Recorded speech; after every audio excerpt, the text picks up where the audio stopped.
Now to new information on an Appleton woman charged with the murder of her husband back in May. 35-year-old Tina Haifman was sentenced to 8 years in prison and 4 years extended supervision. NBC 26's Raquel Amel was in court today when the judge issued that sentence and has more from Appleton. It was an emotional day here inside this courtroom as the family and children of Chad and Tina Haifman gave their final statements before her sentencing.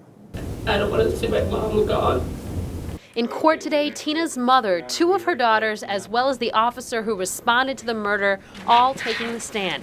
Haifman pled no contest to first-degree reckless homicide, stabbing her husband after a drunken fight and what she says was years of domestic abuse. The district attorney asking for 20 years behind bars for Haifman, while the defense asked for just 10 behind bars. The judge overruling both lawyers, passing a lighter sentence, 8 years in prison, 4 years extended supervision. He understood the dynamics of the relationship, and what he did was extremely fair and right. Alcohol wasn't the excuse, the history wasn't the excuse, but there needs to be some punishment, and I think the community would expect there to be a significant sanction. As for the 6 children Chad and Tina had, the 2 oldest ones are staying with their grandmother, while the other 4 are currently in foster care. The hope is to eventually get all the children reunited again. At the end of the day, the judge said he took into account the age of Tina and Chad's children, along with the severity of the case, the crime, and the history of alleged abuse. And that's how he made his decision today. In Appleton, keeping you connected, Raquel Amel, NBC 26. A 22-year-old is in custody for a stabbing in Kimberly tonight. The incident happened back in December on Railroad Street. The victim called 911 to get a ride to the hospital. He was treated and released a few days later. 2 people walked away unharmed after their truck fell through the ice in Green Lake County. Investigators say the truck was on a recently frozen part of the mill pond where a river channel resides. It's a reminder that ice conditions can be variable. Rather than a thickness, how safe it is to drive your car or truck out there, of know what you have and know where you're going and make your own decisions, because there's no such thing as safe ice. Experts urge anglers to talk to nearby fishing clubs about the conditions before heading out. Well, another bitter cold day across northeast Wisconsin. Chief Meteorologist Cameron Moreland joins us now. Hi, Cameron. Hi, Megan. You know, the bright side to all this cold weather is bright sunshine. We've now had back-to-back days with 100% possible sunshine across northeast Wisconsin. But of course, looks can be deceiving when you look out the window, because it looks just beautiful out there with all the blue skies and sunshine, but it's actually pretty cold. And right now that the sun is setting, temperatures are falling through the lower and mid-teens, and temperatures will be dropping out of the teens and into the single digits as we head deeper into the evening hours with clear skies. Megan? Thanks, Cameron. School administrators hope they'll soon be able to start the school year before September 1st. A state law enacted in 2000 and pushed by the tourism industry prohibits public schools from starting earlier than September. Representative Jim Ott is circulating a bill that would remove that restriction. Schools say starting earlier aligns with high school sports and could free up time for advanced placement exams in the spring. Green Bay Mayor Jim Schmidt has filed a verification that he completed his sentence agreement over the campaign finance violations. His attorney releasing a statement today saying he's completed 50 hours of community service and paid the fines. Two Rivers will soon be home to Wisconsin's largest solar energy center. WPPI Energy and Next Era Energy Resources announced plans this week to build a 100-megawatt solar energy center. The company says the project will create 150 to 200 jobs during its construction period, which could last 6 to 9 months. Well, it's the #1 killer of women across the country, heart disease. Tonight, hear from one woman on her story of survival and what she does now to keep her heart healthy. Plus, today's new cars have all sorts of digital displays, but there are 3 you should never ignore. You're connected to NBC 26 News at 5 with Megan Lowry, Chief Meteorologist Cameron Moreland, and Sports Director Charlie Sakaitis. NBC 26 News at 5, keeping you connected.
And now, your Storm Shield forecast with NBC 26 Chief Meteorologist Cameron Moreland. After a couple of colder days, warmer weather is coming back. Here's a look at your 7-day temperature trend. Our normal high climbs up to 26 tomorrow. I'm forecasting 28. We'll see lower to mid-30s then as we head into Sunday, Monday, and Tuesday. Another cool down on Wednesday and Thursday before a much bigger warm-up returns as we head towards next weekend. Right now, we are looking at chilly conditions. Temperatures range from 10 degrees in Antigo to 19 in Wapaka. It is currently 17 degrees in Green Bay, where the sun just set about 3 minutes ago. You can see we've got clear skies overhead. In Appleton, we're looking at 18 degrees, and the winds are beginning to diminish just a bit. After another breezy day, we're looking at winds that are now around 5 to 15 miles per hour. Still strong enough to produce a wind chill factor, however. Most of us have wind chills in the single digits, but wind chills do range from 17 in Oshkosh to 6 below in Antigo. We will all see wind chills drop below zero later on tonight into tomorrow morning, and then wind chills will climb into the teens above zero as we head into tomorrow afternoon as a gusty southwest wind starts to pump some warmer air back into northeast Wisconsin. The high temperature today in Green Bay was 18. In the Twin Cities, we had 24. It was 30 in Des Moines. Overall, temperature is warming up compared to yesterday across the central and northern part of the country as a large area of high pressure begins to shift off towards the east. This system will give us clear skies tonight, some sunshine tomorrow morning, and then we'll turn our attention to our next weather maker, which is currently pushing through the northern Rockies here of Idaho and Montana. It's producing just a little bit of light snow, some heavier snow up in the mountains, and this is going to be pushing east as we head throughout the night into tomorrow. So as you take a look at Skycast starting at 8 o'clock tomorrow morning, sunshine mixing with some clouds. The clouds will thicken up as we move into the afternoon, and then we'll see snow develop across the viewing area, especially from about the Fox Valley north and east as we head through the afternoon and evening. Not much snow is going to fall from this system. A dusting to a couple of inches. The highest totals will be north and east of Green Bay across parts of Marinette County, Door County, and Menominee County, Michigan. Now, during the month of February, we typically see about 10 inches of snow. So we're going to get a little bit of snow as we head through tomorrow, but then we've got a better chance for some snow Tuesday into Wednesday. Here's what the big storm looks like on Tuesday, developing to our south and west. Right now, it looks like there's going to be enough warm air out ahead of it that we're going to see a wintry mix, but on the backside of it, Tuesday night into Wednesday, everything will go over to some snow. How much and where? Those are still details that need to be fine-tuned a little bit here before we get to the storm. It's still, 4 or 5 days away. So tonight, clear skies. Overnight lows will be in the single digits tomorrow. Thickening clouds during the morning and then some light snow by the afternoon and evening. High temperatures will get back up into the 20s, about 10 degrees warmer than what we saw today. My 3-degree guarantee for tomorrow is 28.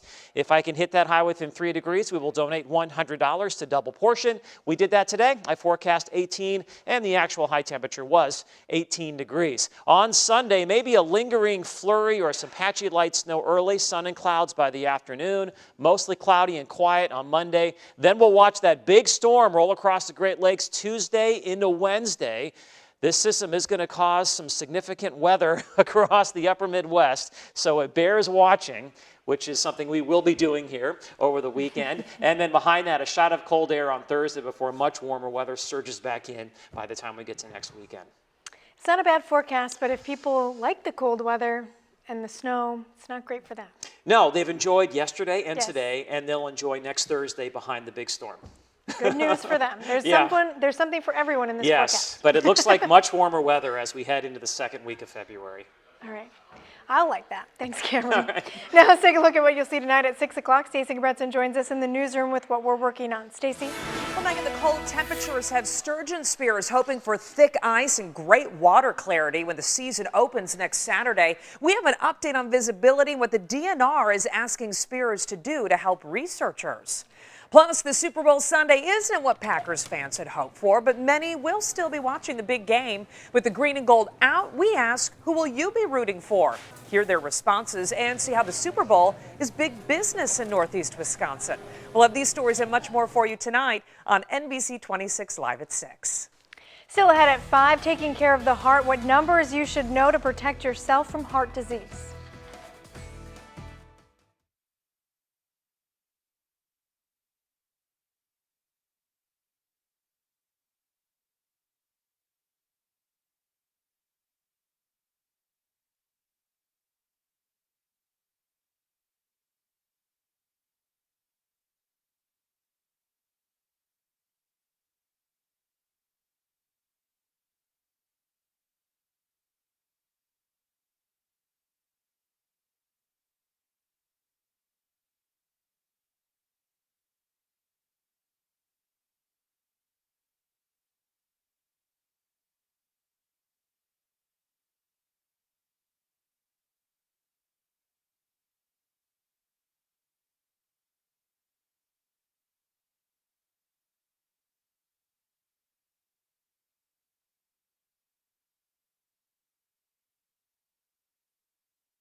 You may notice that many of us are wearing red today. It's in honor of American Heart Association's Wear Red Day, raising awareness of heart disease in women.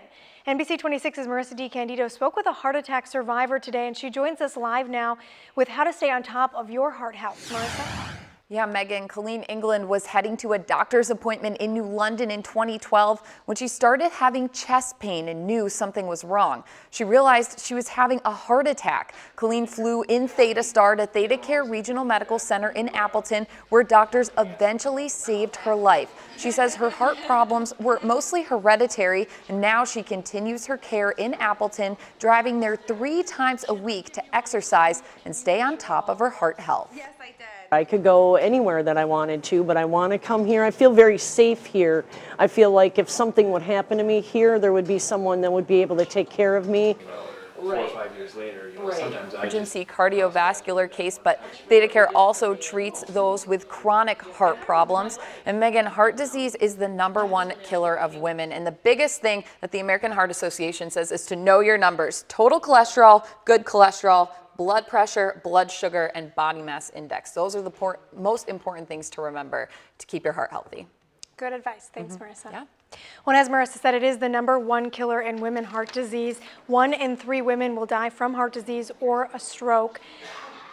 And today at the Bay Park Square Mall, you could have gotten some information on how to protect your family.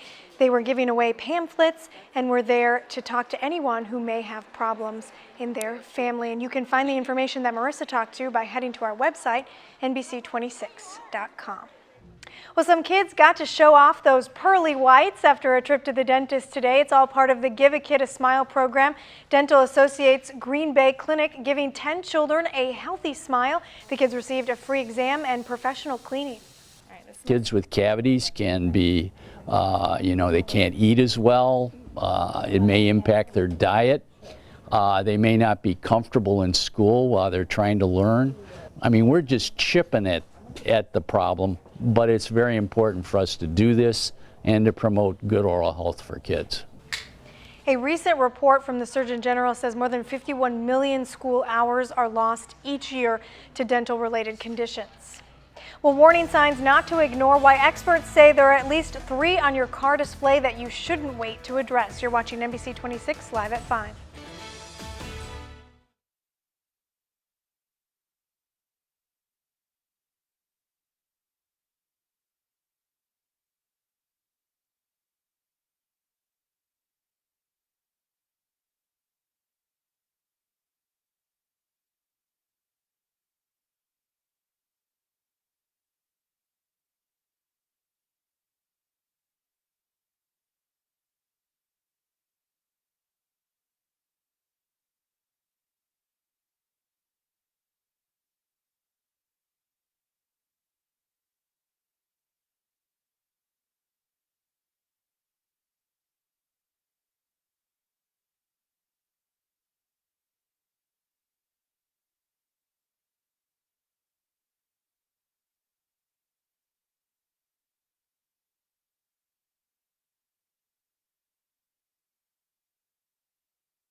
If you're driving along and a warning light pops up on your car's dash, would you know what to do? Consumer reporter John Matarese shows us some lights you should never ignore and some you can, so you don't waste your money. Today's new cars have all sorts of digital displays that tell you if a tire is getting low or it's almost time for an oil change. It's nice to know, but there are 3 warning lights that require immediate attention, and if you ignore them, you could be stranded. So you're driving along and all of a sudden, a bell chimes. You look down and see your engine light's on. What should you do? AAA says there are 2 lights you should never ignore. One is the overheating light. It's a red thermometer and it means your motor is low on coolant and is overheating. 2 is the red oil can light. This means your oil is low and your engine could seize up if you don't do anything. In both cases, pull off the road as soon as it's safe. Do not keep driving. But from the Doesn't That Stink file, lights that just confuse you, like the infamous check engine light. It can mean your emissions controls are having a problem, your gas cap is open, you need service, or Aunt Marge baked an apple pie. If it leads you to panic, you'll say, "Doesn't that stink?" With the check engine light, don't worry. You can keep driving. Just have a shop check your engine soon. So make sure everyone in your family knows which warning lights are just a reminder and which could destroy your engine so you don't waste your money. Keeping you connected, I'm John Matarese, NBC 26. Well, if you want to go to the big game, it's going to cost you the lowest price on a seat on SeatGeek right now runs for the Super Bowl at $2,000. Now, a listing on the 50-yard line in the lower bowl is running for nearly $24,000 if you have that kind of cash just hanging around. And companies wanting to cash in will have to pay a pretty penny as well. The average price of a 30-second commercial is about $5 million. That's up from about $4.8 million last year. Well, after last night, the men of UWGB are already looking ahead. That's next in sports.